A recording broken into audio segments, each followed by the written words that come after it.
de disnea y vamos a ver, lo más probable es que alcancemos a ver clase de traslado seguro también. ¿Se escucha bien y se ve la diapositiva, no? Para comenzar. Sí, doctor. Sí, profe. Sí, doctor. Ya. Ya. Entonces vamos a empezar con la clase de disnea. Bueno, lo que vamos a ver primero es un caso clínico, ¿ya? Mientras estás de turno en la urgencia, en un hospital primario, te toca atender a un paciente joven que consulta por disnea. Está acompañado por su mamá y notan que viene vestido de escolar. En los datos del triage y admisión sale que su motivo consulta disnea, que tiene un antecedente de un neumotórax previo, ¿ya? Y sus signos vitales son una frecuencia cardíaca 98 latidos por minuto, una presión arterial de 100,50, una saturación de 98 con FiO2 ambiental. Bueno, y uno piensa, ¿por qué no le toman la frecuencia respiratoria? ¿Ya? ¿Podría tener nuevamente un neumotórax? ¿O será que faltó la prueba nomás y viene a pedir un certificado? Con esos antecedentes y preguntas, uno entra a evaluar al paciente.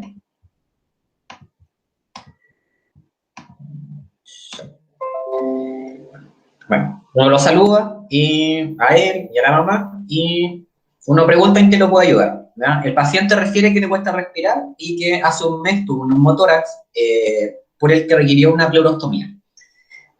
Uno realiza una evaluación primaria en la que le parece levemente taquipnéico, ¿ya? Y taquicárdico, pero la auscultación pulmonar no encuentra ninguna alteración y tampoco se percibe hipersonoridad, ¿ya? En el campo pulmonar que le duele.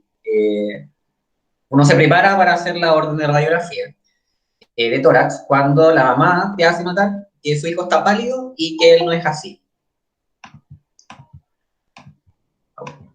Te volteas a verlo y uno nota que está pálido, efectivamente, por lo que uno pregunta si esta dificultad para respirar es mayor en ejercicio y si se inició de forma súbita o no, y desde hace cuánto que la tiene, y si hay algún otro síntoma asociado. Luego preguntamos por antecedentes médicos y quirúrgicos, llegando a los medicamentos de uso habitual y drogas de abuso. Cuando el paciente refiere que está tomando una pastilla para el dolor, desde que le hicieron el diagnóstico del neumotórax, que es ibuprofeno, ¿ya? ¿Qué es lo que dice que se llama la pastilla? Esto enciende un poco la alarma y a continuación uno pregunta si ha tenido deposiciones negras, pastosas, o si ha sangrado en las deposiciones o ha vomitado sangre.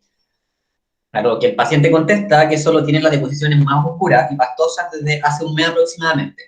Bueno, ahora todo como que empieza a calzar un poco y en vez de solicitar una radiografía tórax, uno toma la orden y solicita un hematocrito, obviando el tacto rectal en el paciente, ¿ya? Casos como este nos hacen reflexionar sobre lo fácil que anclarse un poco precozmente a un diagnóstico cuando no tenemos los elementos suficientes que nos hagan sospecharlo, ¿ya? Es por eso la importancia que tiene evaluar de forma estructural al paciente, sin dejarse llevar por la primera impresión y sesgando la evaluación por los síntomas. Ya el paciente estaba cursando con una hemorragia digestiva, ya no con un neumotórax previo, pese que tenía disnea y le dolía el tórax, ya.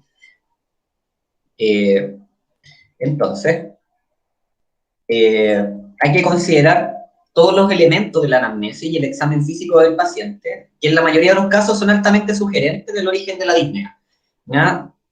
También hay que recordar que muchas de las causas de disnea no provienen del pulmón, ¿ya? Propiamente tal, sino que hay una cadena que se inicia con la respiración o movimiento motor que es gatillado por el centro respiratorio en el cerebro.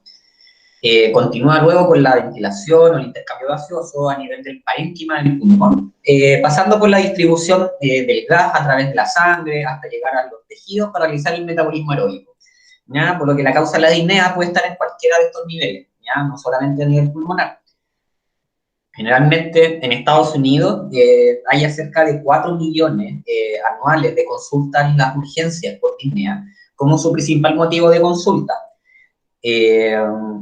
Siendo más frecuente en adultos mayores, ¿ya? En Chile no tenemos datos publicados, Pero hay estudios preliminares que todavía no salen, que nos indican un poco que corresponde al 5% de las consultas de urgencia y aumentando entre un 7-8% a los adultos mayores, ¿ya? Y el número aumenta porque los pacientes generalmente tienen EPOC, ¿ya? O EPOC descompensado, ¿ya? O asma descompensado, o neumonía, ¿ya? Y que consultan en vez de disnea por EPOC descompensado. Entonces el número va a seguir aumentando más. Entonces en Chile podría ser alrededor del 15-20%. Bueno, como definición, la disnea o sensación de ahogo se define como un disconfort al respirar y es un síntoma que resulta del desajuste entre la actividad motora conducida por el centro respiratorio y la información aferente que proviene de los receptores de la vía aérea, ¿ya? Los pulmones y las estructuras de la pared del tórax. Por ejemplo, en las enfermedades cardiovasculares se produce disnea porque disminuye el bombeo de sangre oxigenada a los tejidos y la sangre con dióxido de carbono de vuelta a los pulmones. O sea, hay menos transporte de oxígeno y por lo tanto se produce disnea, ¿ya? Algo similar ocurre en los cuadros de anemia aguda, ¿ya? O anemia crónica ya muy extrema, menor a 7 hemoglobina, ¿ya? La disnea también puede ocurrir por distintas causas que van desde causas muy graves, ¿ya? Y de riesgo vital, que incluyen el paro cardíaco, hasta otras muy leves que no requieren ninguna intervención, ¿ya? Los diagnósticos diferenciales generalmente van desde aquello originado en el pulmón, propiamente tal como la neumonía, el TEP, hasta los aumentos de demanda de oxígeno, como en el caso de la sepsis, ¿ya? O un ejercicio extremo, eh, siempre y cuando el ejercicio produzca disconfort, ¿ya? Por lo tanto, vuelvo a recalcar, la evaluación primaria, la historia, el examen físico, será lo que nos va a dar las pistas necesarias para conducir los exámenes complementarios y llegar a un diagnóstico más operativo que nos va a permitir ayudar al paciente en particular sin necesariamente llegar al diagnóstico, ¿ya? Bueno, entonces, ¿cómo es el enfrentamiento de la disnea aguda? Eh, lo primero a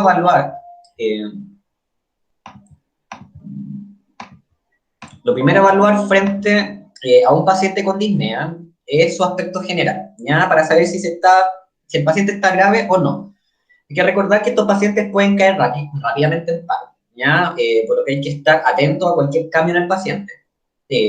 Posterior a esto vamos a evaluar su vía aérea, ya respiración, circulación. Es decir, vamos a hacer una evaluación primaria. Si el paciente presenta alguna alteración en la evaluación primaria, hay que intervenirla de forma inmediata, como lo hemos visto en clases anteriores, ¿ya? Puede ser que el paciente se presente en shock secundario a la causa de la disnea. En ese caso, el enfrentamiento será de shock y no de disnea aguda, ¿ya? Entonces, lo primero es la vía aérea. Entonces, acá es fundamental evaluar la permeabilidad de la vía aérea en todo paciente que consulta por disnea aguda, ya que el síntoma puede deberse precisamente a una obstrucción a este nivel, tanto por un cuerpo extraño como por edema. O también, por ejemplo, por aumento de volumen de algunos de los componentes de la propia vía aérea, ¿ya? Un ejemplo de esto es la anafilaxis con edema de mucosas orales, ¿ya? Faringe o edema de laringe, que puede producir disnea, y hay que diagnosticarla y tratar a tiempo para evitar la obstrucción total, ¿ya? Y con ello la pérdida de la vía aérea, ¿ya? Después no lo vamos a poder intubar a ese paciente. Nunca está de más recordar también con la importancia de la frecuencia respiratoria como signo vital, ¿okay? Sobre todo en consultas por disnea o sospecha de enfermedad pulmonar, ¿ya? Hay que evaluar la frecuencia respiratoria junto a la saturación, la mecánica ventilatoria, para evaluar la gravedad de la situación y realizar intervenciones inmediatas, como aporte de oxígeno, preparación para ventilación mecánica no invasiva o invasiva en el caso de ser necesario, ¿ya? Al mismo tiempo, hay que ocultar el pulmón, ya que es muy importante tanto para la valoración de los diagnósticos diferenciales como para guiar las intervenciones, ¿ya? Así podemos encontrar sibilancia en pacientes con EPOC, sibilancia en asma o en anafilaxis, ¿ya? Casos en los que serán útiles los broncohilatadores, aunque también pueden estar presentes en pacientes con edema pulmonar agudo o insuficiencia cardíaca descompensada, ¿ya? Algunos diagnósticos los podemos hacer solamente ocultando, como el neumotórax, y con esto ya podemos realizar intervenciones correspondientes, ¿ya? Exámenes complementarios se pueden tomar en este minuto, como la radiografía de tórax portátil si el paciente se encuentra grave, o en rayos, reviso de rayos, si su enfermedad es leve, y uno autoriza la ida correspondiente al servicio. Con respecto a la C de circulación, bueno, la frecuencia cardíaca, la presión arterial, incurgitación yugular, ruidos cardíacos, perfusiones y edema periférico van a ser útiles para realizar un diagnóstico diferencial entre causas cardíacas y no cardíacas de la disnea, como también para evaluar la gravedad del cuadro, como en el caso del paciente que consulta por disnea y está en shock, ¿ya?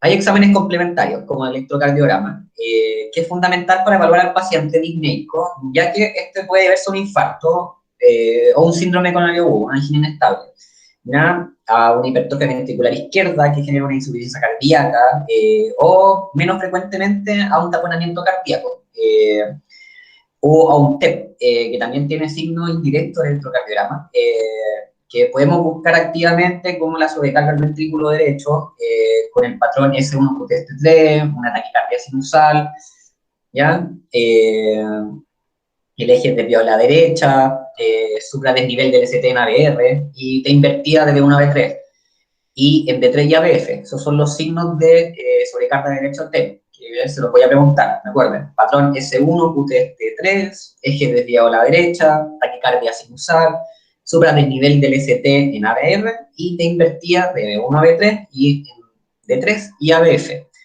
¿Ok? También hay que monitorizar al paciente de aspecto grave, obviamente, y al que se sospecha alguna enfermedad potencialmente fatal. Además, hay que solicitar exámenes de sangre en el momento en que el personal de enfermería está en las vías venosas periféricas.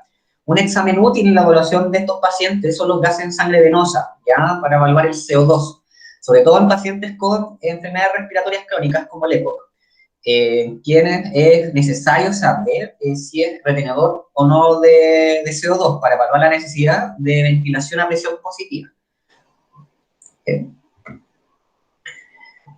También pueden ser de ayuda la troponina, por ejemplo, y el ProBNP, que van a inclinar la balanza a una causa cardíaca de la disnea. Aunque no hay que olvidar que un mismo paciente puede tener insuficiencia cardíaca crónica y no esta es la causa de disnea, ¿ya?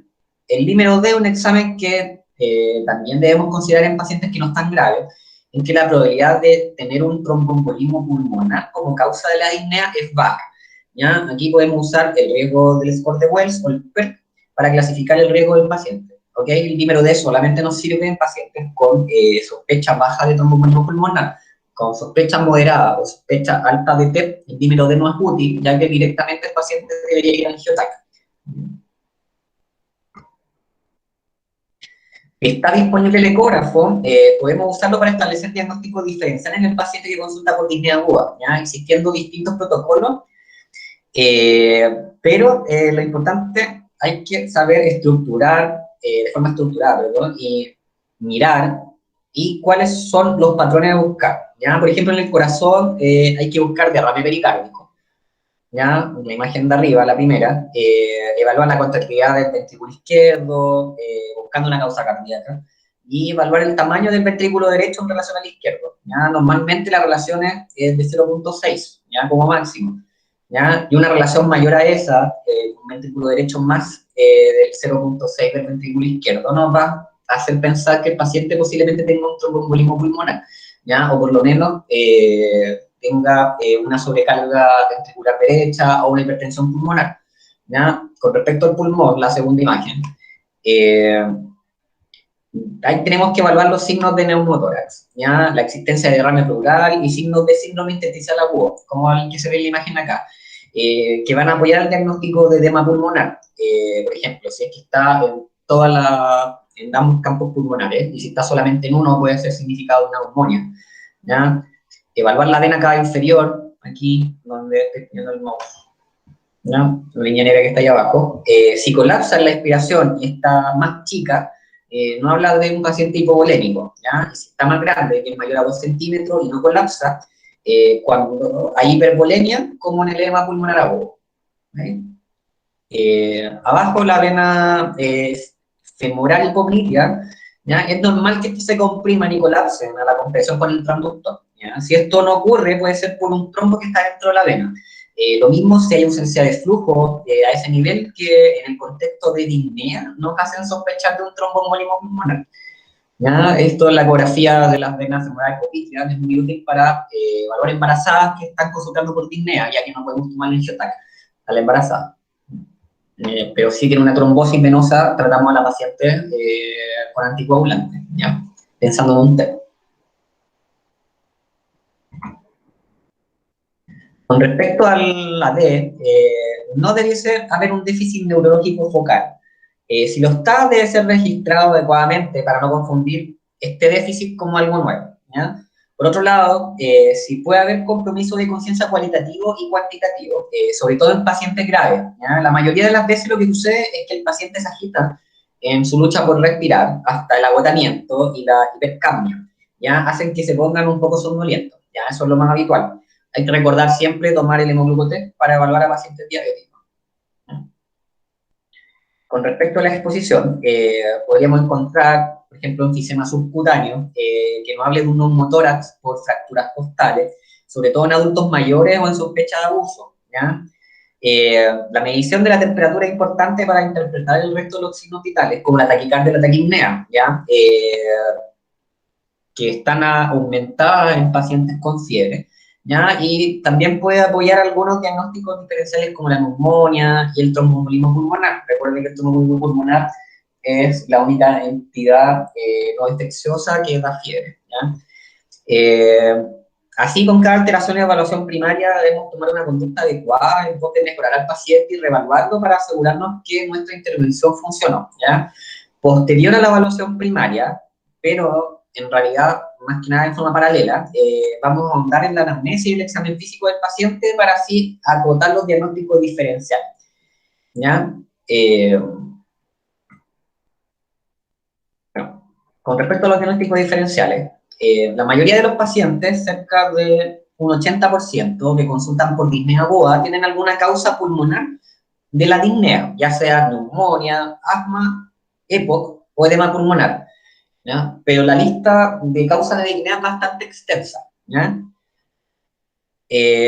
Aunque no hay que revisar cada uno de los diagnósticos que cada paciente pueda tener. Sí hay que pensar como fuera de la caja, ¿ya? Para poder llegar al diagnóstico real del paciente y salir de los 4 diagnósticos de siempre, los que mencioné anteriormente, ¿ya?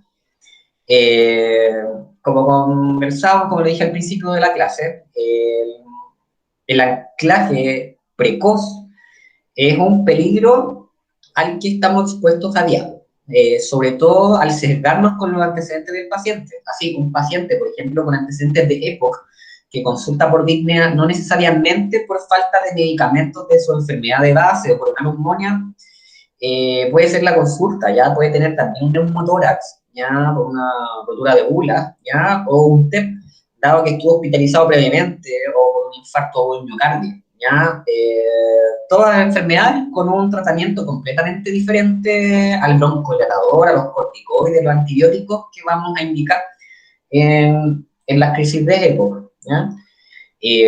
Lo mismo puede ocurrir en un paciente con antecedentes de insuficiencia cardíaca, que consulte por disnea. Ya este paciente no necesariamente tiene un edema pulmonar agudo, también puede tener anemia severa, puede tener un Guillain-Barré, o haber ido de vacaciones al sur y finalmente tener ANTA, ¿ya? Diagnósticos que son súper distintos entre sí, con tratamientos también diferentes, por lo que hay que estar atento y pensar de una forma más amplia, pero a la vez acotada al paciente en particular que estamos evaluando, ¿ya? Para esto, nos sirve clasificar las causas de disnea aguda. Hay distintas maneras de hacerlo, ya la que más le acomode. Una de ellas dividiéndolas en 5 grandes causas, ya obstructivas, causas parenquimatosas, causas cardíacas, como mecanismo compensatorio y las otras, ¿ya? Acá se muestran algunas de los ejemplos. Las causas obstructivas, por ejemplo, asma, EPOC, epiglottitis, cuerpo extraño, las parenquimatosas, las neumonias, ya el TEP, cardíacas EPA, taponamiento, infarto, las compensatorias como la anemia, sepsia, acidosis metabólica, crisis de pánico, y la otra, Guillain-Barré, miastenia gravis, neumotórax.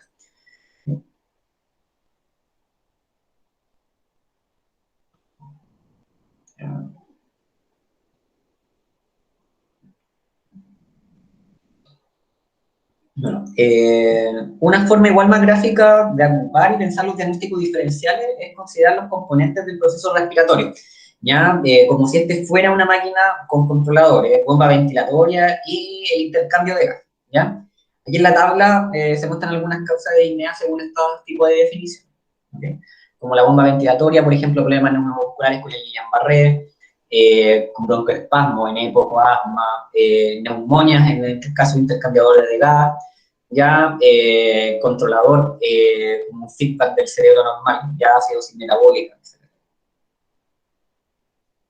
O también podemos clasificarlos como causas más graves, buscando siempre las causas más graves, pulmonares, obstrucción de la vía aérea, TED, anafilaxis, falla ventilatoria, neumotora tensión, edema pulmonar en cardíaca, infarto, miocardio, taponamiento, ya accidentes vasculares, tóxicos como órganos fosforados, cetoacidosis diabética, en otros, ¿ya?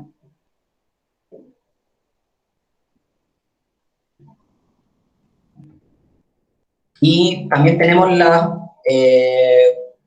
también se pueden dividir las menos frecuentes, aparte de las más críticas.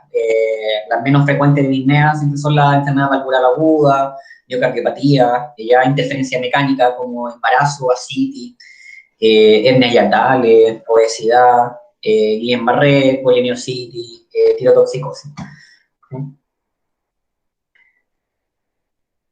El examen físico puede ser clave al mostrarnos alguna característica de la enfermedad causante, ¿ya? De la disnea, como los ejemplos que están acá, ¿ya? Dolor pleural, neumonía, TEP, neumotórax, fiebre, neumonía, bronquitis, TEP, hemoptisis, TEP, tumor, TBC, nada, ya, etc. Por último, hay exámenes complementarios que también nos pueden ayudar a hacer el diagnóstico correcto o a descartar algún diagnóstico según sea el escenario. Ya vimos recién que la ecoscopía puede ser de gran ayuda, sobre todo en la instantaneidad, por decirlo así, de su análisis. Así como también el electrocardiograma y la radiografía de tórax portátil. ¿Ya? Otros exámenes como el dímero D, la troponina, el ProBNP también pueden ser útiles, pero demoran en estar los resultados. ¿Ya?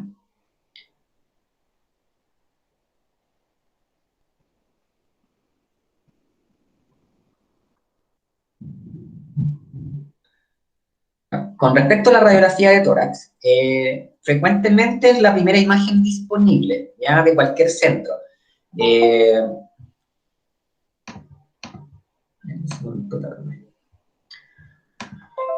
¿Cuáles son los pros de la radiografía de tórax? Que tiene baja radiación, puede mostrar consolidaciones, puede mostrar derrame pleural, hiperinsuflaciones, neumotórax, efisema subcutáneo.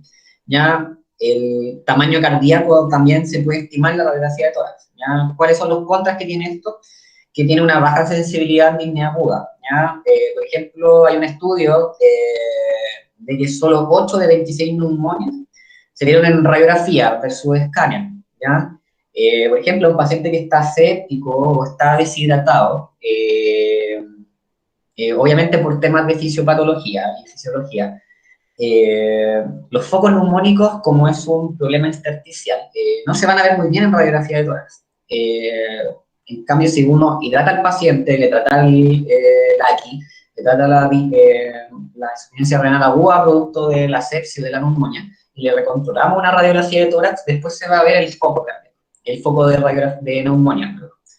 ¿Ya? Ese también es un dato a considerar. Con respecto a la ecoscopía, hay altos protocolos, ¿ya? ¿Cuáles son los pros? No tiene radiación, es rápido, es reproducible, es al lado de la cama del paciente, se puede hacer en paciente inestable, ¿ya? Y con el paciente semisentado, se no tolera el decúbito. ¿Ya? ¿Cuáles son los contras de la eco? Requiere habilidad y depende del operador, ¿ya?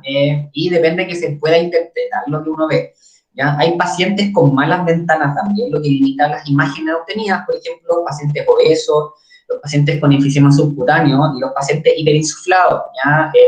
La grasa y el aire son muy malos conductores de ecografía, ¿ya? Entonces, un paciente con una hiperinsulación, con una disnea, por ejemplo, un EPOC hiperinsuflado, un paciente con un asma severo, la ecopulmonar es un poco sesgada, ¿ya? Con respecto al dímero D, es un marcador de la actividad fibrinolítica, ¿ya? Lisa o látex de segunda generación, tiene un alto valor predictivo negativo para descartar tromboembolismo pulmonar, ¿ya? ¿Cuáles son los pros? Está muy disponible, es barato. ¿Cuáles son los contras? Requiere de una evaluación de riesgo previa del paciente, ¿ya? También aumentan coagulopatías por consumo, infecciones, cáncer, trauma, disecciones, preeclampsia y otras enfermedades cardiovasculares. Ya también hay un estudio que habla de que de un número de 100% de pacientes hospitalizados por TEP masivo, que en teoría deberían tener todos un dímero D elevado. 8 de esos 100 pacientes, de cada 100 pacientes, tienen dímero D normal, ¿ya? Entonces, si uno tiene una sospecha clínica, el dímero D no sirve, ¿ya?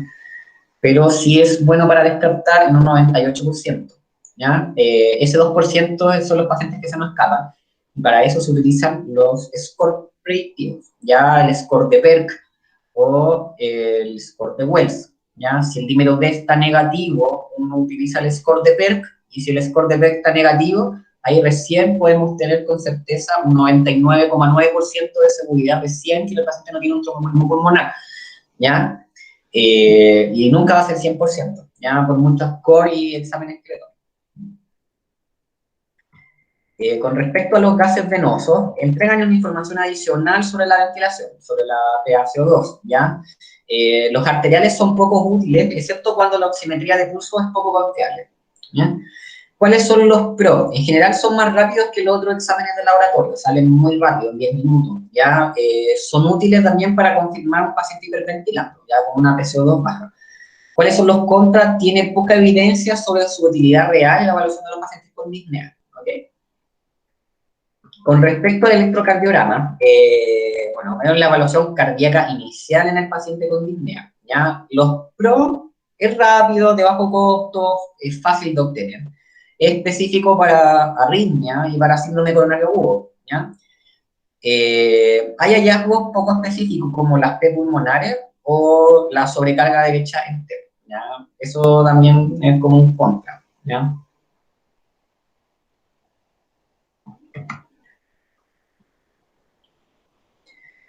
Con respecto a la troponina, es un indicador sérico de daño miocárdico. Ya los pros es que está muy ampliamente disponible y el contra puede achicar el diagnóstico diferencial las causas cardíacas. Ya, por ejemplo, TEP con sobrecarga derecha también puede elevar la troponina, lo que empeora el pronóstico. No solamente una troponina elevada va a significar que tenga una insuficiencia cardíaca o un infarto. ¿No? Con respecto al ProBNP, es útil en la evaluación de insuficiencia cardíaca, ¿ya? El PRO que actualmente está altamente disponible, ya antes era más difícil encontrarlo. ¿Cuáles son los contras? Son, en obesos tiene una limitada utilidad, ¿ya? En insuficiencia mitral y en insuficiencia renal, ya tiende a aumentar, ¿ya? El contexto es esencial para interpretarlo también, ¿ya? No es como pedir ProBNP y decir interpretarlo. Todos los exámenes hay que tener un contexto. Con respecto al hemograma o perfil hematológico, aporta información sobre la capacidad de transporte de oxígeno, hemoglobina, hematocrito, ¿ya? Recuento de leucocitos, nos puede indicar algún tipo de infección. Los pros, ampliamente disponibles, ¿ya? Y el contra, que es súper poco específico, ¿ya? Hay que saber interpretarlo. Con respecto al TAC de tórax, bueno, entrega imágenes detalladas del sistema cardiorrespiratorio. Los pros, en general, sus resultados son sensibles y bastante específicos. Los contras, en que el paciente se expone a la radiación acumulativa a lo largo de la vida, tomándole tanto escáner. Ya tiene riesgo de nefropatía por contraste y reacción adversa al contraste, ya que pueden ser fatales, pero lo bueno es que ocurren en muy pocos pacientes. ¿Ya? Con respecto al manejo inicial del paciente grave con disnea aguda, para saber qué intervenciones hay que realizar y hacerlas de forma oportuna, tenemos que pensar qué está ocurriendo en el paciente en particular. Si luego de nuestra evaluación primaria encontramos que el paciente está en shock, lo enfrentaremos con un paciente con shock indiferenciado que consultó por disnea y buscaremos si este es cardiogénico, distributivo, obstructivo y hipovolémico. Ya lo digo. Lo que vimos en la clase de shock. Cualquiera de estos puede darnos disnea, ¿ya? Cualquier tipo de shock, por las razones que vimos al principio de la clase o vimos en la clase de shock. ¿Ya? Luego de identificar el tipo de shock, lo manejaremos acorde al diagnóstico, ¿ya? O sea, tratando la causa subyacente. Si es un shock cardiogénico que causa disnea, ya sea infarto, bradio, taquiarritmia, etc. Ya distributivo, la sepsis, anafilaxia, el obstructivo, neumonía de la tensión, TEN masivo, taponamiento pericárdico, hipovolémico, hemorragia, deshidratación. ¿Ya? Entonces puede causar disnea. ¿Ya? Cuando el paciente que consulta por disnea está con insuficiencia respiratoria, evidente, tenemos que actuar de forma igual de rápida que ante el paciente en shock, ya que nos dará incluso menos tiempo antes de agotarse y caer en paro cardíaco, ¿ya? Dependiendo de la reserva o el basal del paciente. El enfrentamiento inicial del paciente que consulta por disnea y está en insuficiencia respiratoria parte por aportarle oxígeno, además de monitorización. ¿Ya? Se le aporta oxígeno a alto flujo con mascarilla de recirculación, dado que es altamente probable que haya que intubar. ¿Ya? En el caso particular del paciente que retiene CO2, pero que está en insuficiencia respiratoria, desaturando más que lo habitual, usando musculatura accesoria para respirar sin tolerar el decúbito, hay que aportarle oxígeno de todas formas y prepararse para ventilación a presión positiva, ya que es lo que más le va a ayudar a ese paciente a poder respirar, ya sea de forma invasiva o no, ¿ya? Sobre todo los pacientes EPO o con enfisema o fibrosis. ¿Ya?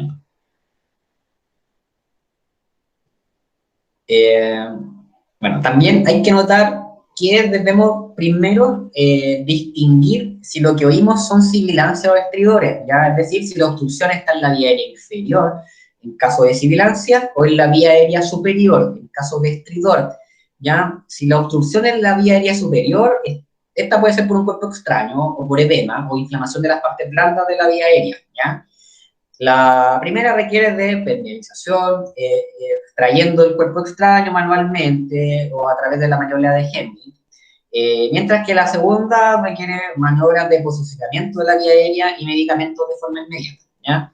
Si la obstrucción es de la vía inferior, las sibilancias pueden ser secundarias a una crisis de asma, una crisis de EPO, anafilaxis, edema pulmonar, etc. Si la evaluación nos indica que estamos frente a un paciente con una crisis de asma, además de oxígeno, vamos a indicar broncohilatadores por vía inhalatoria. ¿Sí? Si el paciente coopera, puede ser con un inhalador, ¿ya? Si no, va a ser a través de nebulizaciones o directamente al sistema de ventilación en caso del paciente en ventilación mecánica no invasiva, o intubable, ¿ya? El broncohilatador más rápido en actuar es el beta-2 de acción corta como el salbutamol, ya que puede ser usado de forma continua si el paciente así lo requiere, aun cuando esté taquicárdico, ¿ya? En el paciente grave hay que intercalar la nebulización de salbutamol con anticolinérgico, ¿ya? Un bromuro y mantener nebulizaciones continuas. Además, el anticolinérgico será una opción en el paciente que tolere mal al salbutamol, ¿ya? Al mismo tiempo, vamos a iniciar una dosis de corticoides, ¿ya? La vía de administración va a ser endovenosa si el paciente está grave o de forma oral si el paciente no está grave, ¿ya? Pudiendo usarlo también de forma inhalatoria concomitante, podemos darle endovenosa inhalatoria, vía oral e inhalatoria, ¿ya? En pacientes graves también hay que usar sulfato de magnesio endovenoso, ¿ya? Siempre con precaución de diluirlo y administrarlo lentamente para evitar la hipotensión del paciente, ¿ya? Son 2 ampollas de sulfato de magnesio en 250, cc de suero salino al 0,9%. Como último recurso en medicamentos tenemos la adrenalina, ¿ya? La que usaremos en bolo endovenoso de 20 gamas, ¿ya? En dilución de 10 microgramos por ml, o en una infusión continua que requiere monitorización adecuada para la administración, por lo que no se recomienda la urgencia, ¿ya? O a través del tubo ortraqueal. Esta va a ser útil en los pacientes con crisis asmática con anafilaxis, ¿ya? En la anafilaxis, las primeras dosis se administran intermusculares, ¿ya? En el músculo anterior, a dosis de 0,3 a 0,5 miligramos por vez, repitiendo esto hasta 2 veces, para luego pasar un bolo endovenoso de adrenalina, de no mejorar con las medidas previas, ¿ya? Otra alternativa en el paciente grave es el uso de ketamina, ¿ya? Una droga que cada día se usa más en la urgencia. Tiene propiedades broncolatadoras, por lo que puede ayudar al paciente con crisis asmática severa. ¿Ya? Las dosis usadas son de 1,5 a 2 miligramos por kilo en bolo, ¿ya? Y luego una infusión continua de 2 miligramos por kilo hora, ¿sí? Puede producir broncorrea, por lo que hay que aspirar de forma frecuente al paciente, pero tiene una ventaja de que no abole la ventilación espontánea, por lo que es útil en la ventilación a presión positiva, tanto invasiva como no invasiva, ¿ya? En relación a la ventilación mecánica no invasiva, está claramente demostrada la utilidad en el paciente con EPOC descompensado, pero también hay evidencia en el paciente con crisis de asma severa, ¿ya? Así como también puede ser usada en la oxigenación del paciente previo a la intubación orotraqueal, ¿ya? La sedación con ketamina ayuda a acoplarse un poco al BiPAP, y también puede ser la droga de elección en una intubación vigil, ¿ya? En un paciente con crisis de EPOC o asma grave, ¿sí? Bueno, si pese que a todo nuestro esfuerzo el paciente no mejora, debemos replantearnos los diagnósticos y evaluar la posibilidad de neumotorax asociado, de TET, apagamiento cardíaco. Si aún así continúa mal, debemos proceder a realizar una ventilación invasiva. Ya la intubación se debe haber tomado ciertas precauciones como una preoxigenación buena o incluso con intubación vigil, siempre eligiendo, obviamente, al max experimentado para realizar una intubación, dado la poca reserva de oxígeno que tiene este paciente. Ya no es el momento de poderse improvisar, ya de pasarle el tubo al becado, al médico que no sabe intubar, en un paciente con disnea aguda, ya entre más pasa la disnea y menos oxigenado está, tiene menor reserva y va a decaer más rápido la saturación del paciente y llegar a un paro respiratorio si nos demoramos mucho. Un paciente normalmente preoxigenado tenemos entre 30 segundos a 1 minuto para poder intubar. ¿Ya? Un paciente obeso, esos 30 segundos pasan a 15, un paciente con disnea severa, también pasan a 15, 10 segundos para poder meter el tubo, ¿ya? Una vez intubado el paciente, hay que manejar con bajos volúmenes corrientes, PIB bajo, normal, frecuencia respiratoria, lo más baja posible para darle un mayor tiempo expiratorio en una hipercapnia permisiva.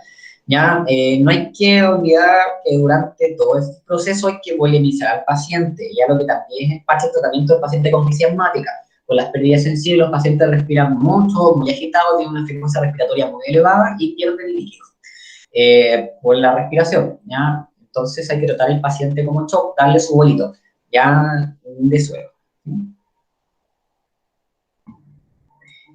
El paciente con anafilaxis requerirá para el manejo corticoide endovenoso, beta-agonista, antihistamínico y adrenalina. Ya la que inicialmente se va a administrar de forma intramuscular, como les dije anteriormente, y en caso de no haber una respuesta adecuada con las medidas previas, se va a administrar de forma endovenosa. ¿Ya? También hay que bulimizar al paciente, al igual que en el paciente asmático. ¿Ya? Y ante la falla de todas las medidas previas, la intubación hay que hacerla rápidamente para no perder la vía aérea, ¿ya? Y mejorar la ventilación del paciente, ¿ya? El medicamento gold estándar del paciente con anafilaxis es la adrenalina, ¿ok? Es el único medicamento que ha probado que mejora la sobrevida y el tratamiento precoz, no los corticoides, no los beta-agonistas, no los antihistamínicos y no el volumen. Los otros medicamentos son de soporte, los corticoides evitan un efecto rebote a las 4 o 6 horas de la adrenalina.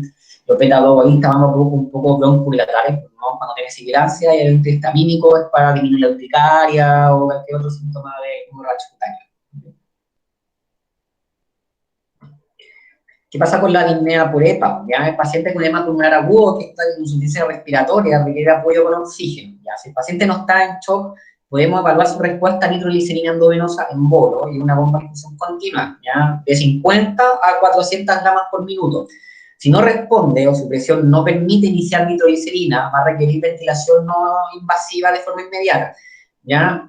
También podemos iniciar la ventilación no invasiva antes que la nitroglicerina, si es que la tenemos disponible al tiro. ¿Ya? Si no responde, hay que plantearse la ventilación invasiva del paciente, previo apoyo con drogas vasoactivas como noradrenalina y dobutamina, para optimizar las condiciones antes de intubarlo, ¿ya? Bajo monitorización estricta, ya que ambas tienen efectos adversos como arritmia y aumento de los requerimientos de oxígeno, ¿ya? Miocárdico. Los diuréticos en la etapa aguda de tratamiento del edema pulmonar cardiogénico han sido motivo de bastante controversia últimamente, ¿ya? Siendo la última recomendación el usar una dosis de furosemida igual o mayor a la habitualmente usada por el paciente, ¿ya? El efecto sí no va a ser inmediato, ¿ya?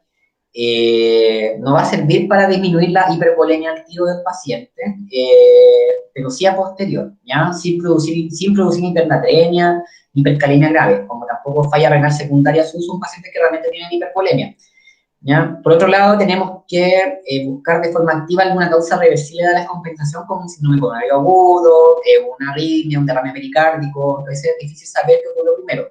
Ya, la furosemida, ¿qué pasa? Como actúa a nivel de LASA, con un paciente con edema pulmonar agudo. El edema pulmonar agudo, fisiopatología, no es un paciente con líquidos, con más líquidos, es un paciente con una redistribución de flujo hacia el pulmón. Entonces, todo el flujo circulante pasa al espacio intersticial pulmonar, y el paciente empieza a tener menos flujo en los órganos que no son importantes en ese momento. O sea, no es cerebro, que no es corazón y que no es pulmón. Significa que hay una disminución de la concentración sanguínea a nivel de los riñones, del sistema gastrointestinal, que no es algo muy importante ahí. Entonces, si hay una pseudoisquemia, una disminución de flujos de los riñones, no va a haber asa de Henle para que la furosemida funcione. Entonces, normalmente la furosemida funciona como a los 20 minutos, si entre 5 a 20 minutos. Si tenemos una isquemia o una disminución de flujo a la nefrona, la furosemida actúa a las 2 horas recién, ¿ya? Entonces, ¿qué hay que hacer en un paciente con EPA? Redistribuir el flujo con nitroglicerina, con IECAS, ¿ya? Con ventilación mecánica no invasiva para apoyar al paciente y con oxígeno, drogas vasoactivas. Y una vez redistribuido el flujo, evaluamos si el paciente está normovolémico, hipervolémico o hipovolémico. Si el paciente está normovolémico, no va a requerir que nosotros le saquemos el líquido al paciente. Entonces la furosemida no nos va a servir en ese caso, ¿ya? Y si está hipovolémico tampoco, vamos a producir más hipovolemia, vamos a producir más insuficiencia renal aguda o insuficiencia de otros órganos que están con bajo flujo. Si el paciente, después de redistribuir el flujo, está hipervolémico, lo pasamos de un edema pulmonar agudo a una insuficiencia cardíaca, por ejemplo, global, que está con edema de extremidades inferiores, derrame pleural, ahí recién utilizamos la furosemida, ¿ya? La furosemida no está indicado en el EPA de forma inicial, ¿ya? Está indicado en otro contexto, en otro tipo de paciente, ¿sí? La morfina no tiene cabida, ya la morfina clásicamente se ha descrito como un vasodilatador venoso, pero la verdad que el estudio de la vasodilatación venosa de la morfina es un estudio súper antiguo y demasiado malo, ya, donde vasodilataron vías venosas, venas periféricas, antebraquiales y braquiales, ya, y nunca hicieron un estudio de una vasodilatación central, que es lo que requiere un paciente con edema pulmonar agudo, que es lo que hace la nitroglicerina, por ejemplo, ya. Entonces, no sabemos si le hace un bien o no. Sí hay estudios que está demostrado que el uso de morfina en los pacientes con edema pulmonar agudo aumenta la mortalidad y aumenta los días de estadía de UCI. ¿Ya? Un paciente con edema pulmonar agudo, bien tratado en la urgencia, si no tiene ninguna otra causa grave, como infarto, etcétera, el paciente puede darse de alta en 24 o 48 horas. ¿Okay? El paciente, a las 2 horas de un edema pulmonar agudo, ese paciente o está fuera del edema pulmonar agudo o está intubado. No hay otra opción, ¿ya? Si lo tratan mal, el paciente va a caer en tubo. Si lo logran tratar bien y de forma oportuna y adecuada, ese paciente va a estar hablando a las 2 horas, ¿ya? Un tratamiento no oportuno es darle furosemida de ingreso a ese paciente. Ese paciente necesita oxígeno, nitro, IECA, ventilación no invasiva, ¿ya? O droga vasoactiva dependiendo de la presión. No necesita furosemida, ¿ya? Morfina menos. ¿Okay? Con respecto a la disnea por EPO, el paciente por EPO descompensado requiere de un manejo similar al paciente que vimos con la crisis asmática. Es decir, oxígeno, broncodilatadores de acción rápida, como salbutamol y bromuro y patropio, corticoides, iniciar al paciente, ventilación mecánica inicialmente no invasiva, para pasar a una invasiva en caso de no responder al tratamiento previo. ¿Ya? La gran diferencia en el manejo del paciente con EPOC descompensado comparado con el paciente asmático es que es mejor en el paciente hipótico titular el oxígeno para saturar entre 88 y 92%, ¿ya? Y dar antibióticos dentro del manejo inicial del paciente. También es útil, no es útil aquí, perdón, el uso de la adrenalina ni el sulfato de magnesio, ¿ya? Así como en una clínica similar, tenemos distintos diagnósticos que tienen tratamientos levemente diferentes, por lo que tenemos que hacer lo posible por distinguir una enfermedad de otra y realizar la intervención innecesaria lo más precozmente posible para que el paciente no empeore. Porque hay que darle antibióticos al paciente con disnea por ECMO porque la causa más frecuente de un ECMO descompensado es una neumonía, ¿ya? En cambio, la asma no, ¿ya? El asma es una reacción alérgica, una atopía. Con respecto a este punto, que también se me olvidó decirle, y es bastante importante, en un paciente que esté con insuficiencia respiratoria severa, el corticoide oral, aunque pueda tragar, que pueda hablar el paciente, no es efectivo, porque, como vimos, disminuye el flujo sanguíneo a todos los órganos que no son necesarios en ese momento. Entonces, como disminuye el flujo sanguíneo hacia el nivel gastrointestinal, va a disminuir el tiempo, o sea, aumenta mucho el tiempo de absorción de corticoide oral, ¿ya? Entonces va a tener un inicio de acción más lento porque va a demorarse más en llegar a un estado de concentración necesario para poder hacer su efecto. Por eso se prefiere la vía endovenosa inhalatoria, aunque, vamos a llamar de forma global, un paciente que no esté en este contexto, el corticoide endovenoso y oral tienen el mismo efecto y el mismo tiempo, ya no es mejor ninguno de los otros, pero en un paciente con choqueado, ya un paciente con disminución del flujo abdominal y del flujo gastrointestinal por cualquier causa, la vía oral es más deficiente, ya por ese motivo. La punción con aguja fina, en el caso de que ninguna de las otras causas de arriba funcione y que estemos sospechando un TEP no diagnosticado, podemos funcionarlo para los dos lados, como la radiografía que tiene acá, un TEP bilateral, o sea, un motor bilateral, perdón, que pasa, ¿ya? Se pueden tener entre pacientes con asma, he visto como 6 de esos, ¿ya? Y ayuda mucho la punción con aguja fina, ¿ya? Con un poco anestésico y la punción, rapidito. Eso por la clase de EPOC, son las 7, así que en un break de 10 minutos y empezamos con la otra clase de traslado seguro, ¿ya? ¿Alguna duda hasta acá? Antes del break.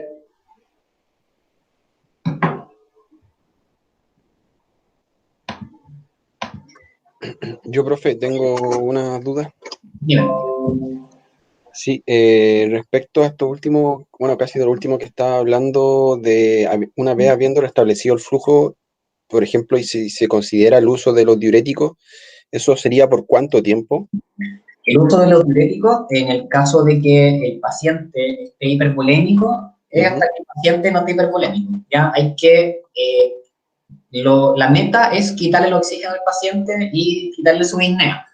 ¿Ya? El paciente con insuficiencia cardíaca se trata con diuréticos hospitalizados, endovenosos, en el caso de que esa insuficiencia cardíaca produzca una disnea que haga que el paciente esté desaturando. ¿Okay? Entonces, el tiempo va a ser el necesario hasta que el paciente mejore su clínica. Ya han tenido pacientes de una semana, como pacientes de un par de días, o incluso 2 dosis. Ya llegó pacientes de insuficiencia cardíaca que saturan 91, 92, que están bastante congestivos, y con 80 miligramos de furo o 40 cada 8, y en la urgencia por unas 3 dosis, el paciente ya se puede ir de alta, ya como otros pacientes que necesitan una semana de completo de furosemida 40 cada 12 horas, ya y tratando de trasladarlo a vía oral y darlo de alta en 7 a 10 días por la misma insuficiencia cardíaca. ¿Ya?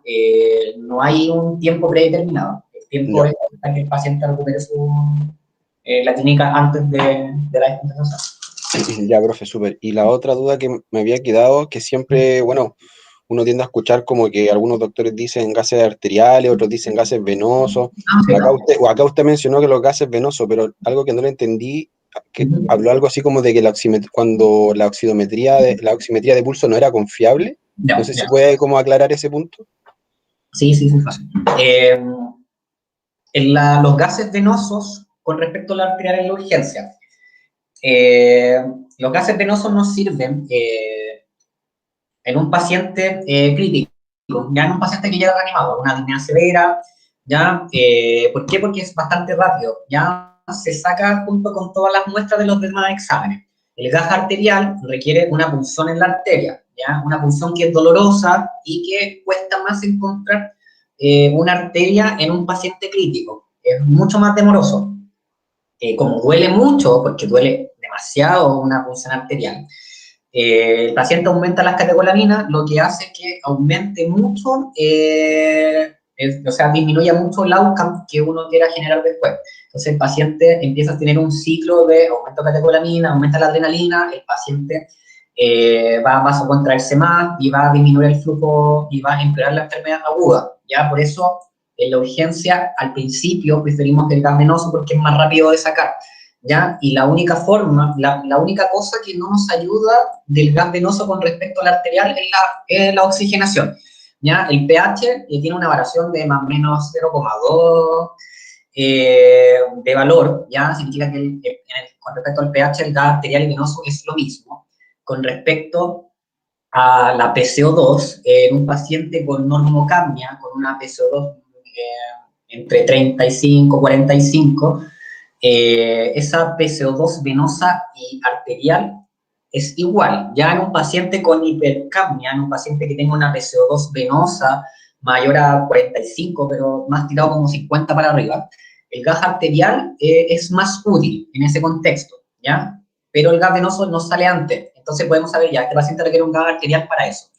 Con respecto al bicarbonato, el gas venoso y arterial prácticamente es muy similar, es más o menos 0,1 el valor.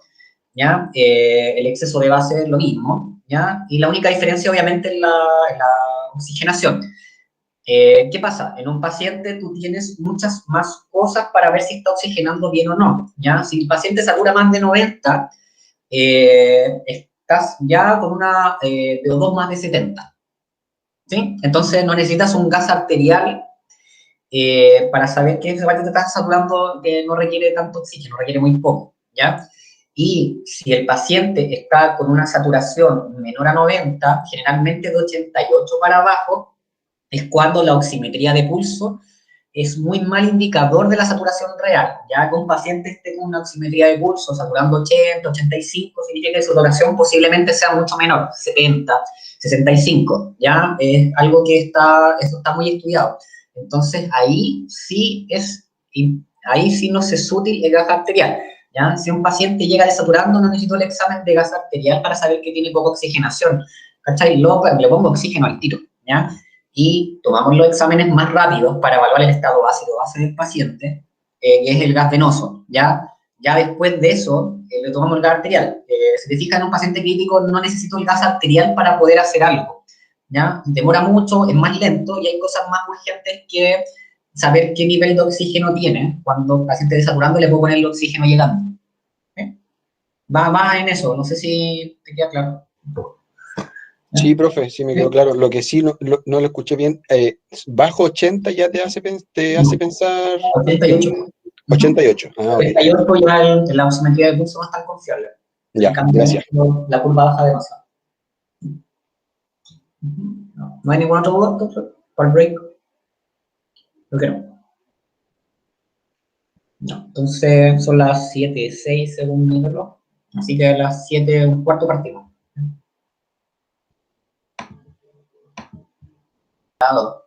De pacientes.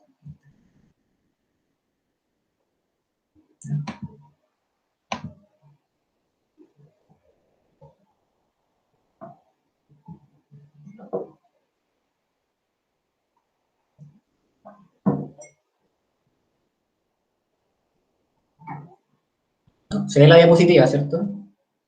Sí.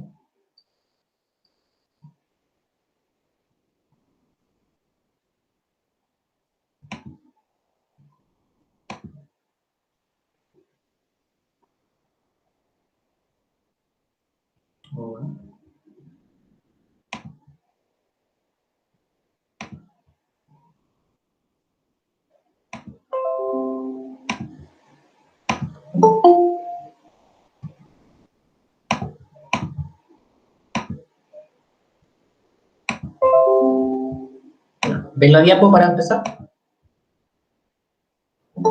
Perfecto. ¿Sí? Ya. Ok.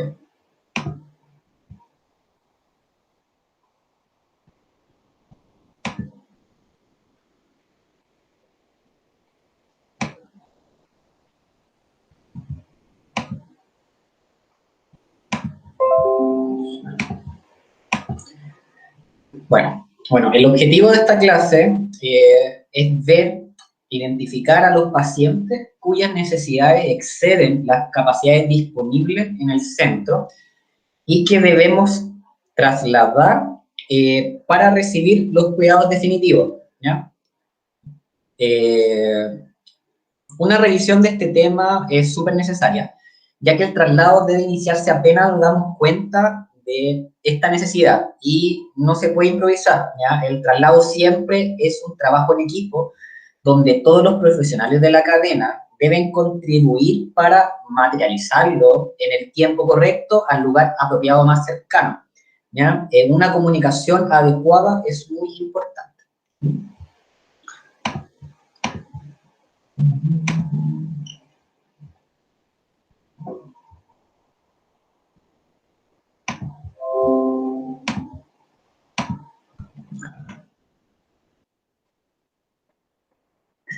Bueno, muchas veces el tratamiento definitivo no puede ser proporcionado en el hospital o lugar donde uno esté, ¿ya? Y el paciente requiere ser trasladado a un hospital que cuente con los recursos y capacidades para cuidar del paciente. En ocasiones la necesidad no será del paciente en particular, ¿ya? Pues puede requerirse, por ejemplo, disponer de las instalaciones, ¿ya? El equipo médico y recursos en general para la atención de otros pacientes. Esto es muy importante en caso de desastres o situaciones con múltiples víctimas, ¿ya? Donde se debe procurar no saturar ningún centro asistencial, ¿ya? Dirigiendo las víctimas hacia varios centros simultáneamente, ¿ya? De modo de que cada uno disponga de la mayor cantidad de recursos para atender a los pacientes y no deba priorizarlos de forma innecesaria, ¿ya? Atendiendo a muchos a la vez, pudiendo hacerlo otros centros cercanos y apropiados, ¿ya?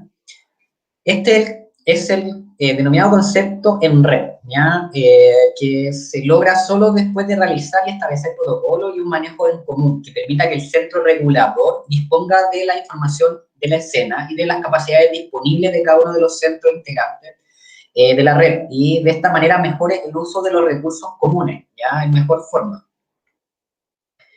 ¿Quién, dónde y cómo? Son las preguntas que nos tenemos que hacer al momento de plantear la necesidad de un traslado, ¿ya? La respuesta debe ser rápida.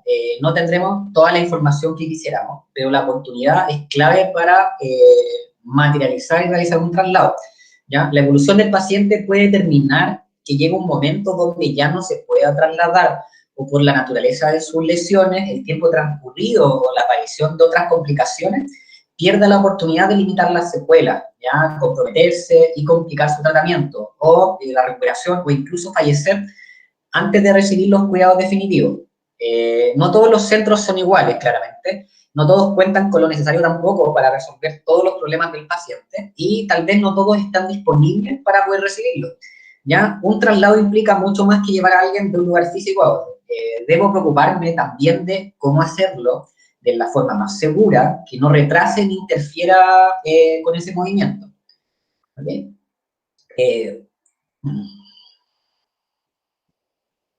Un traslado médico es mucho más que un movimiento. Es la aplicación de una logística, ¿ya? Que está previamente ensayada, o debería estar previamente ensayada. ¿Profe? ¿Sí? ¿Está avanzando las diapositivas? Sí, a ver, pasé esa, muy bien esa. ¿O no se ve bien? ¿No? Ahora sí se ve el cambio. Ya, ahora sí se ve bien. Ya. Bueno, que hay que estar el traslado previamente ensayado, probado y planeado, ¿ya? pero que debe disponer de la flexibilidad que exige la complejidad de los cuidados médicos, donde las personas, a diferencia de las máquinas, tienen comportamientos diferentes para el mismo tipo de falla o mismo tipo de problema. ¿Ya? Es lógico que una persona trate diferente al mismo paciente. ¿Ya? Esto es lo que distingue los protocolos médicos de la lista de chequeo, ¿ya? Por ejemplo, de una aeronave. Por ejemplo, donde una determinada falla siempre tendrá un mismo efecto y la misma solución, ¿ya? A implementar para superarla. Por el contrario, la complejidad de las decisiones médicas está precisamente en esa variabilidad, ya que sin embargo debe disponer de conceptos o principios que permitan tomar decisiones sobre la incerteza, por decirlo así, de los resultados, para proveer al paciente o a los pacientes, si se trata de más de uno, las mejores posibilidades de sobrevivir. ¿Ya? Un traslado seguro es procurar adelantarnos a las necesidades en ruta y llevar los recursos, los materiales humanos y equipamiento, así como disponer de las competencias necesarias para implementar eventuales cuidados durante el traslado y resolver las complicaciones más probables que puedan afectarlo, ¿ya? Como no podemos llevar todo el hospital, es importante fijar prioridades generalmente. Estas van a ser aquellas que puedan comprometer la vida o dejar secuelas graves, ¿ya? Lo primero es definir a quién voy a trasladar, y para eso tengo que conocer muy bien mis capacidades, ¿ya? Y mis limitaciones, así como las de las otras instituciones, ¿ya? Para diferenciar rápidamente entre pacientes que pueden ser tratados en forma segura donde me encuentro o los que tengo que trasladar para recibir los cuidados definitivos.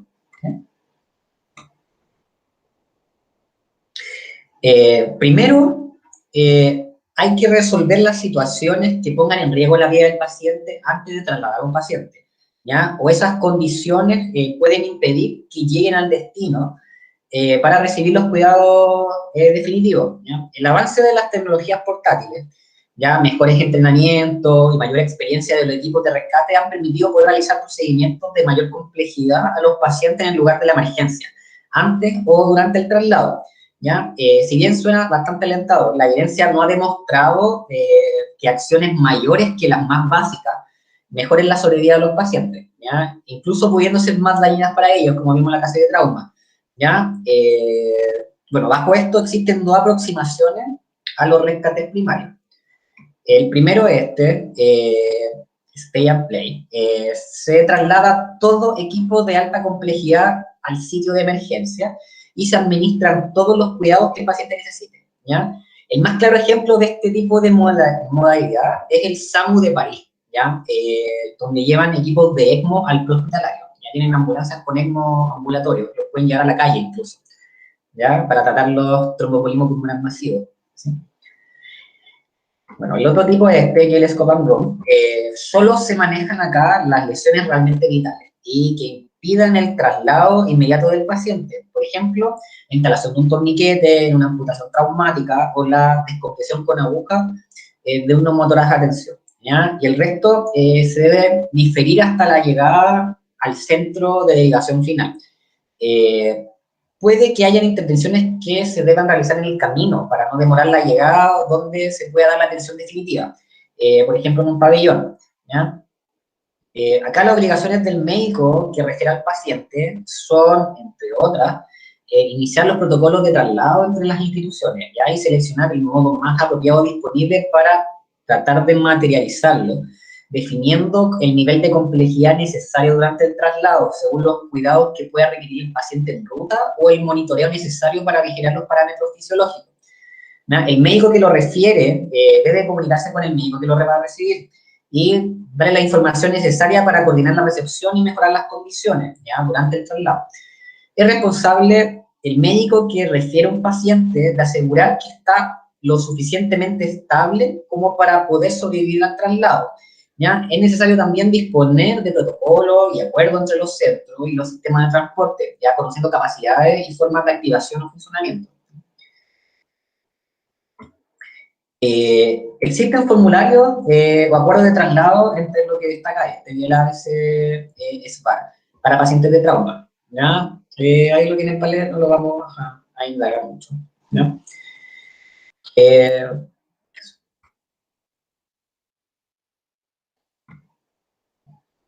Bueno, sobre respecto a los principios de un traslado, conocer el ambiente, las capacidades propias y la disponibilidad actual o inmediata de recursos que suelen entrar en crisis en situaciones de alta demanda o desastre, permiten tomar mejores decisiones para resolver el momento, el lugar y las condiciones de un traslado. No siempre los recursos de uno van a estar disponibles y en ocasiones, aún pudiendo haber resuelto un caso en las condiciones ideales, mis recursos pueden estar comprometidos, ¿ya? Y no disponibles por el siguiente paciente, ¿ya? Una adecuada logística va a permitir, una vez atendido a un paciente, estar preparado en el más corto tiempo posible para atender a un segundo, y si nuestros recursos son suficientes, hacerlo incluso simultáneamente, ¿ya? Los tiempos de reposición, recambio o sustitución son muy importantes en un servicio de urgencia y también en el sistema prehospitalario, ¿ya? De modo de poder continuar trasladando pacientes en condiciones igualmente seguras por un tiempo prolongado. Eso implica también considerar, por ejemplo, el recambio del equipo humano, ya que los tiempos de descanso y un adecuado cuidado de la salud física y mental de los equipos de traslado son factores súper importantes que pueden afectar nuestra efectividad y seguridad al momento de trasladar a un paciente. Los sistemas de turno, las horas necesarias para descanso, comida, hidratación y recreación son consideraciones bastante importantes que debemos tener en cuenta durante los traslados, ya que estos afectan el resultado. Bueno, realizar solo los procedimientos esenciales, ya que es difícil hacer procedimientos en ruta, ¿ya? Y pueden tener mayor riesgo sobre los pacientes. También hay que establecer comunicación directa entre los médicos que refieren y los que reciben al paciente, ¿ya? Esto es fundamental, y de no hacerse poner en mucho riesgo al paciente. Puede haber condiciones locales del lugar receptor que impidan que puedan brindarle toda la atención que requiere la llegada, o no se activen los protocolos o equipos para que lo esperen al momento de su llegada, ¿ya? También hay que trasladar al centro más cercano y apropiado, ¿sí? Bueno, hay que utilizar también el medio de transporte más apropiado también, ¿ya? No siempre es fácil decidir cuál es el medio más seguro, y no siempre el medio más seguro va a estar disponible, ¿ya? Puede que en ocasiones sea necesario avanzar con una ambulancia menos compleja, de modo de reducir los tiempos y ser interceptado por otra más avanzada que permita continuar con el traslado, ¿ya? Especial consideración, por ejemplo, tienen, en este caso, las rutas rurales, ¿ya? O de acceso difícil, donde se vean en ocasiones improvisar una forma de traslado hasta el aérea, ¿ya? Que pueda recoger a la víctima. Y como los equipos terrestres, los equipos marítimos, aéreos, ¿ya? Bueno, en países como Chile, donde hay montañas, desiertos, canales, costas, quebradas, algunas selvas en algunos lados, y accidentes geográficos, es particularmente importante lo que acabo de decirle. ¿Ya? Y existen instituciones o organismos muy competentes en este tipo de rescate, ¿ya? Incluso más que el SAMU, para acercar a las víctimas a los sistemas de traslado apropiados. ¿Ya? En Chile, dentro del organismo, la unidad de rescate de bomberos, desde lugares confinados, ya tal GOPE de Carabineros de Chile, en sitios de acceso poco seguros, la Fuerza Aérea o Carabineros con la Brigada Aeropolicial en las montañas, en los cerros, la Armada con su policía marítima en lagos, ríos, playas, etc. O con unidades de superficie en alta mar. También hay otros organismos civiles que se ponen al servicio de las autoridades para coordinar y completar este tipo de labores, y además pueden implementarse ayuda internacional. Como los que pasan por Talagante, por ejemplo, está el Talavecinos, que son ambulancias municipales que ayudan al rescate de los pacientes, ¿ya? Bueno, esos son resúmenes de los principios de traslado. Lo voy a leer después, lo mismo que hemos hablado. Con respecto a las consideraciones para un traslado seguro, hay que destacar, por ejemplo, lo primero que es la oportunidad, o el momento más adecuado para ejecutar el traslado, ¿ya? No perder la oportunidad del paciente o la disponibilidad de los medios, ¿sí? El otro, ¿a dónde lo llevo? El lugar. Hay que coordinar previamente o usar los protocolos correspondientes, ¿ya? El otro es el medio de transporte, definiendo el tipo y complejidad luego es cumplir la fase de preparación, donde se va a facilitar con el uso de listas de chequeos generales y adecuadas al tipo de paciente, ¿ya? También llevar los documentos y objetos personales, obviamente, incluyendo los resultados de los exámenes que se alcanzan a realizar en el lugar, ¿ya? Los exámenes de laboratorio, imágenes, electrocardiograma, etc. ¿Ya? Y idealmente, siempre hacer la hojita como la epigrisis, donde se anoten los tratamientos, los fármacos administrados, con el resultado que uno obtiene después de administrarlo, ¿ya? También hay una hoja resumiendo los signos vitales, la escala de Glasgow en caso de trauma, y la evolución en el tiempo también es importante al momento de trasladar. O sea, es diferente a un paciente que ingresa en Glasgow 15 y hay que trasladarlo en Glasgow 9. Ya, posiblemente ese paciente hay que intubarlo antes de trasladarlo, que sea un Glasgow mayor a 8, porque el Glasgow está deteriorándose de forma paulatina, ¿ya? También hay que adelantarse los posibles cuidados durante el traslado y las complicaciones que pueden comprometer la vida, ¿ya? Y planear cómo resolverlas en ruta si se llegan a producir. Por ejemplo, la extubación o salida de la vía venosa, neumotorax a tensión, necesidades de orinar no habiendo una sonda urinaria colocada, náuseas, vómitos, convulsiones, hipotermia, hipertermia, etc. Entonces, ¿qué debo hacer? Bueno, las preguntas a continuación son las que tenemos siguientes. ¿A quién debo trasladar?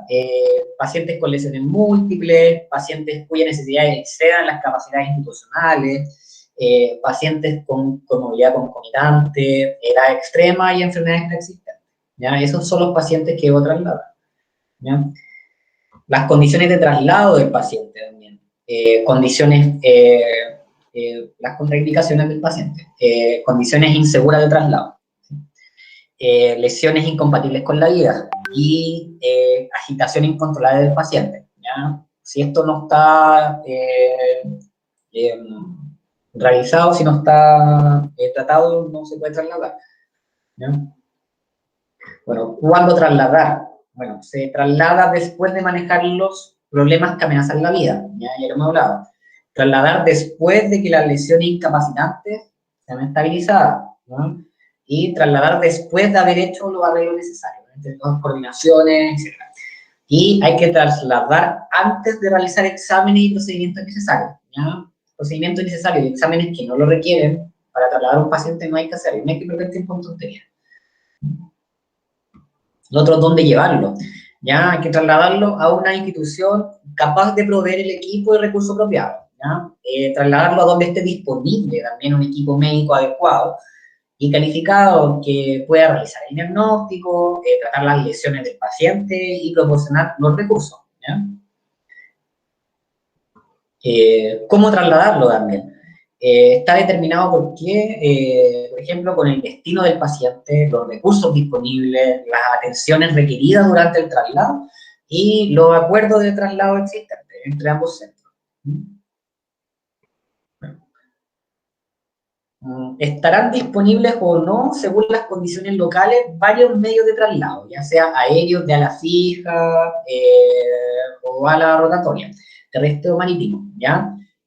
Las condiciones para tener en cuenta, para decidir el medio más apropiado, son estas que están acá, ¿ya? La distancia que recorrer. A mayor distancia se necesita un medio con mayor autonomía, ¿ya? Mayor seguridad, confiabilidad y velocidad. Ya la condición del paciente, mientras más crítico es el enfermo o mayor el riesgo de complicación en ruta, más avanzado debe ser el equipo de soporte. Más insumos, más peso, más personal, más entrenamiento, más preparación. ¿Ya? El destino y la disponibilidad del helipuerto, aeropuerto, puerto, desembarco, autopista, camino apropiado, etc. No sacamos nada con trasladar a un paciente en helicóptero si el lugar de destino no tiene donde aterrizar el helicóptero, ¿ya? Las condiciones en ruta, camino en mal estado, baja visibilidad, viento, lluvia, nieve, granizo, a riesgos de derrumbe, temporales, baja temperatura, pavimento resbaladizo, escarcha, etc. Bueno, necesidad de cuidados en ruta, ¿ya?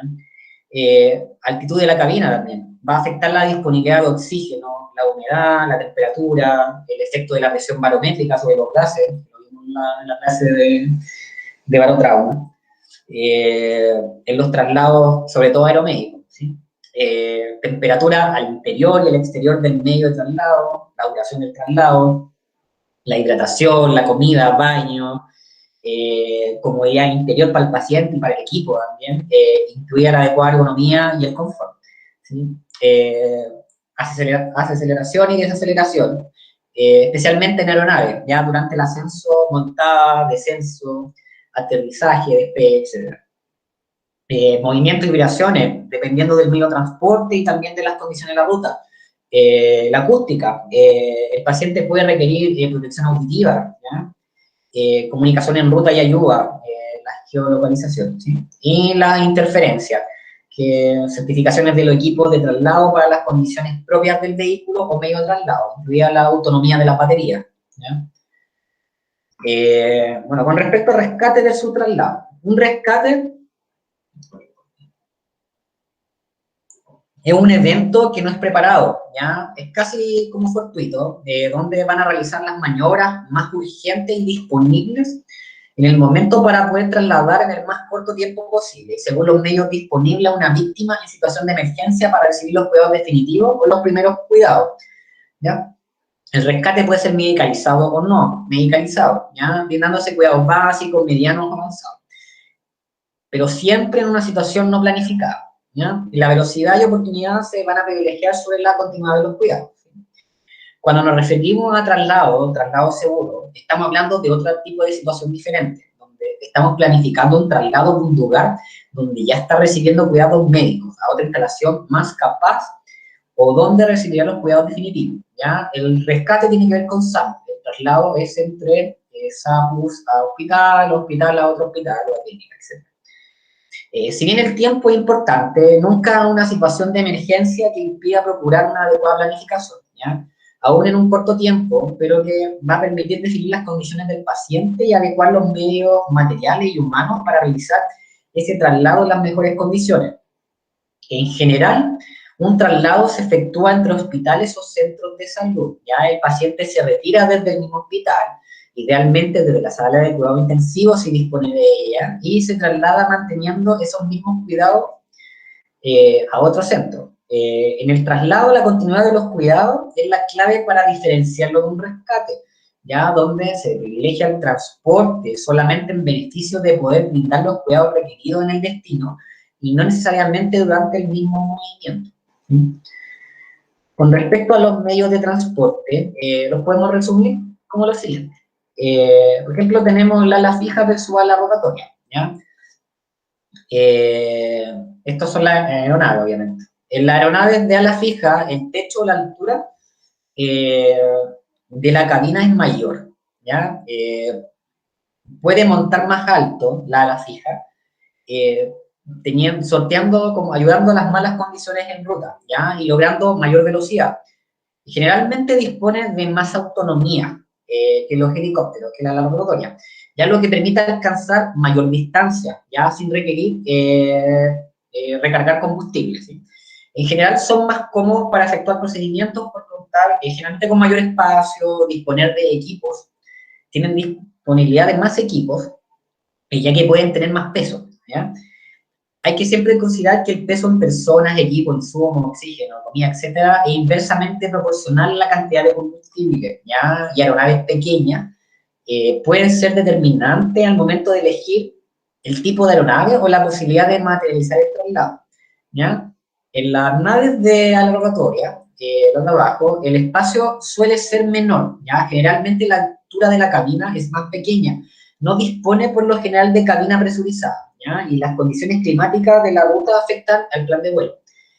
Suelen ser bastante estrechas y no disponen siempre de acceso a todo el cuerpo del paciente, ¿ya? No siempre hay disponible la conexión a oxígeno, ni convertido eléctrico, ni posibilidad de desfibrilar, ¿ok? Igualmente, los equipos médicos deben contar con certificación aeromédica para asegurar no interferir con los sistemas de radionavegación y función adecuada, pese a la vibración, aceleración y desaceleraciones, ¿ya? Así como no se vean afectados por los cambios de presión barométrica o temperatura, ¿ya? También tenemos los de oportunidad o programa, ¿ya? Las aeronaves de oportunidad son aviones o helicópteros que están destinados a otras funciones, ¿ya? Lo que va a afectar obviamente la configuración del equipo de cabina, ¿ya? Y los sistemas para llevar equipos médicos, pueden en ocasiones ser empleados para traslado de pacientes, ya lo hemos usado bastante. La disponibilidad del equipamiento médico móvil y adaptable a cualquier tipo de aeronave es una comodidad en estos casos, ¿ya? Y permite la flexibilidad necesaria cuando no se dispone de medios dedicados a la tarea de ambulancia aérea, ¿sí? Un ejemplo, la experiencia militar, que pasó de ambulancias aéreas a compartir aeronaves logísticas o militares, ¿ya? Para el traslado de heridos o pacientes enfermos en vuelo a larga distancia, con más de un paciente, o varios de ellos en condición crítica a la vez, ¿ya? La creación de equipos médicos profesionales para el traslado de pacientes críticos permitió un mejor aprovechamiento de los medios y dar mayores oportunidades a los heridos de guerra para ser evacuados y tratados dentro y fuera de la sala de operaciones, ¿ya? Incluidos los traslados oceánicos a grandes distancias, ¿ya? También sí pueden llevar uno o más pacientes. La capacidad para trasladar más de un paciente va a estar determinada por la autonomía, ¿ya? De la nave, ¿ya? La ruta, las condiciones del paciente, necesidades del equipo humano, el material, el espacio, etc. Son muy pocas las aeronaves que permiten el traslado simultáneo de más de un paciente, ¿sí? Como esta que está acá de los traslados de Santiago a Antofagasta a los pacientes COVID, ¿sí? Que trasladan varios pacientes a la vez. Bueno, también tenemos los otros, por ejemplo, la complejidad de los cuidados en el vuelo, puede ser también la distancia que tiene que recorrer, ya la altura del vuelo, la altura de la cabina va a afectar la temperatura, la concentración y los volúmenes de los gases, ya la oxigenación, la humedad relativa del aire al interior de la cabina, la aceleración, desaceleración, con respecto al trauma barométrico, especialmente al momento de despegar o de aterrizar, la tripulación de cabina o de vuelo, ya si es tripulación aeromédica o no, el paciente, en ocasiones también van acompañantes o familiares, ¿ya? El equipo necesario durante el traslado, como ventiladores mecánicos, el ECMO, incubadoras, ¿ya? Camillas Spectrum, los SMED sobre camillas NATO, ¿ya? Los LifePort, etc. Autonomía de la aeronave o distancia máxima que podrá volar sin cargar combustible, ¿ya? Aquí las aeronaves de alas fijas suelen disponer de mayor autonomía y alcanzan mayores distancias. Con respecto a la aeroevacuación, si bien el traslado aéreo cuenta con muchas ventajas por sobre el terrestre, no está exento de ciertas complicaciones y mucha planificación. Esta es una gran lista de ítems a tomar en cuenta previo a la salida de un helicóptero, ¿ya? Y que hacen que incluso pueda demorar más la llegada del paciente al sitio donde va a recibir su atención definitiva. Elementos externos al equipo y o pacientes como la hora o el tiempo son fundamentales también a tomarse en cuenta al momento de decidir la modalidad de traslado, ¿ya? Los helicópteros civiles no cuentan con instrumental para volar a ciegas, ¿ya? Y solo las aeronaves de las Fuerzas Armadas tienen autorización para realizar rescate o traslados nocturnos. Si existe gran nubosidad que impida la visión directa, también se tendrá problemas de volar a ciegas, ¿ya? Existe un concepto de hora cero, que se define como la última hora donde el helicóptero podrá estar en vuelo, a menos que se cuente con guía vectorial de radar y sistemas de controles de tránsito aéreo, ¿ya? Lo cual limita los vuelos nocturnos civiles, ya entre los aeródromos. Bueno, una pregunta bastante importante es esta, ¿ya? Con respecto al equipo hay que conocer bien con qué equipo de aeronave uno cuenta, ¿sí? Esta es una pregunta crucial. ¿Qué autonomía tiene el equipo? Ya que si solicito un traslado de un lugar a 500 kilómetros y la aeronave solo cuenta con autonomía para 400 kilómetros, no me sirve. Va a quedar imposibilitada para realizar un traslado. Digamos que quedará corto. ¿Ya? El tipo de tren de aterrizaje también influye en el terreno que pueda posarse la nave. Si la inclinación es muy pronunciada, un helicóptero no va a poder detenerse. ¿Ya? Otro factor en cuanto al peso es cuánto peso soporta durante el vuelo, ¿ya? Lo cual es bastante dinámico, dado que influye que tan cargado de combustible se encuentra al momento de la solicitud de traslado o rescate, ¿sí? Bueno, esto también afectará más o menos en cuanto a personal puedo trasladar, ¿ya? Y cuánto equipo puedo trasladar también, incluso si el paciente podrá viajar o no con acompañante.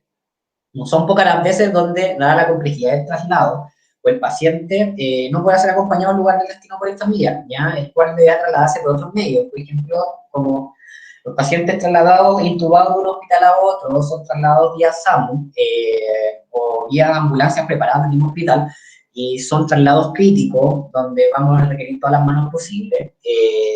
Un familiar estorbaría, entonces no se trasladan familiares. Ya los familiares tienen que ir por sus propios medios al otro lugar, al lugar receptor.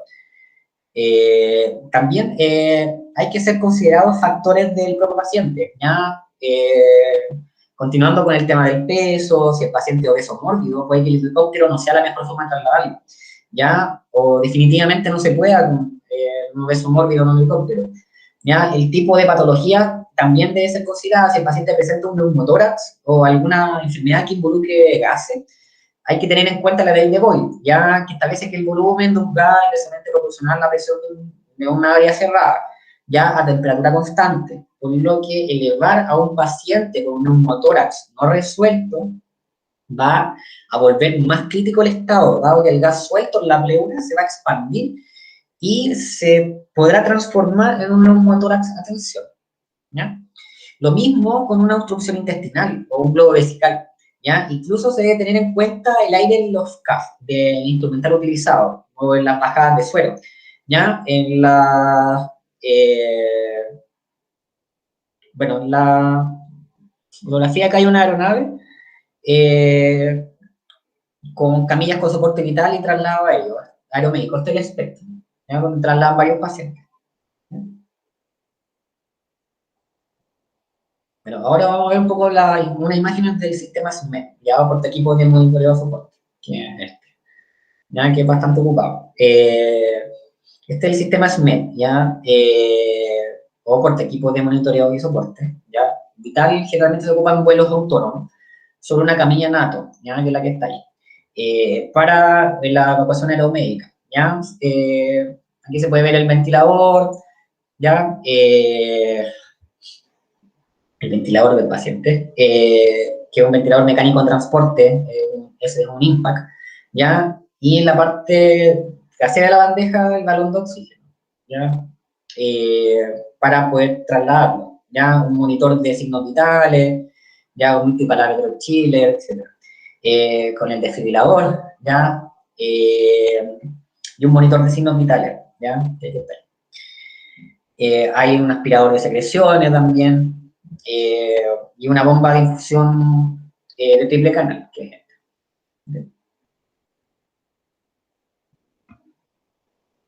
Este es un portaequipos SMED, ya, que es diseñado por un enfermero de la USAF, de apellido Smith, ¿ya? Que teóricamente estuvo cansado supuestamente de trabajar con equipos sobre la camilla del paciente, ¿ya? Y diseñó esto. Ya este diseño es un sistema portable, plegable y bastante liviano para llevar bastante cómodo la mayor parte del equipo de soporte vital y monitoreo requerido para un paciente crítico, ya en vuelo, y que se afirma en una forma muy segura una camilla de transporte estándar tipo NATO, que son las que se usan siempre, ¿no?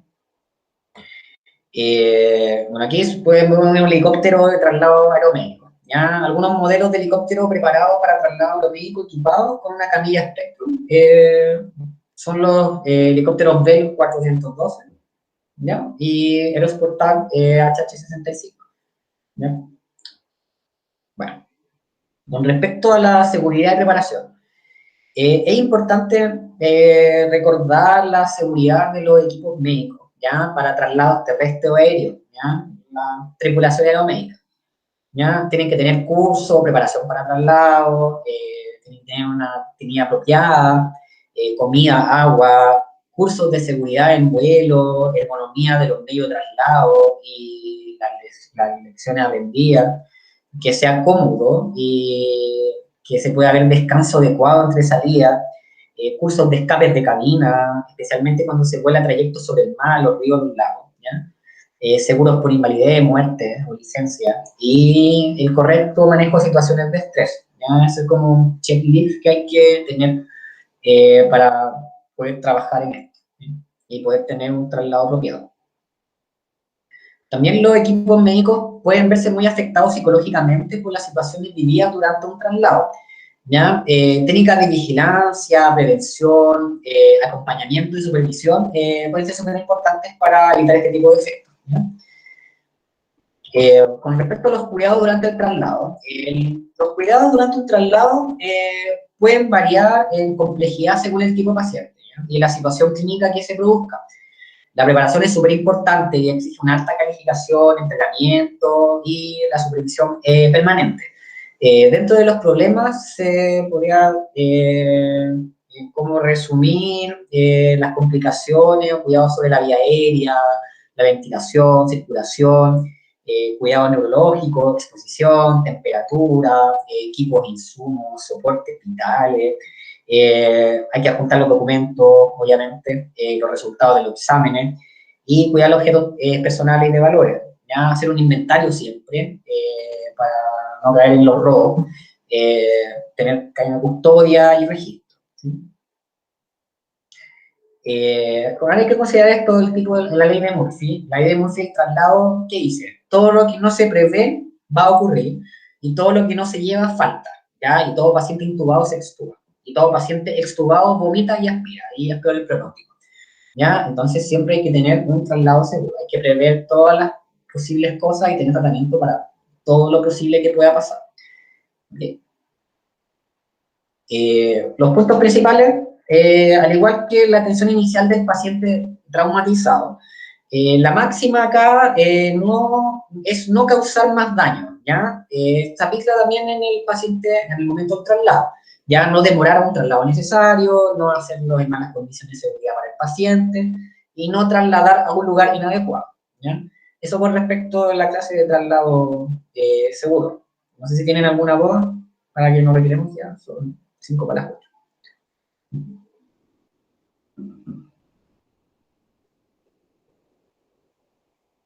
Sí, ¿no? Nos vemos la otra semana.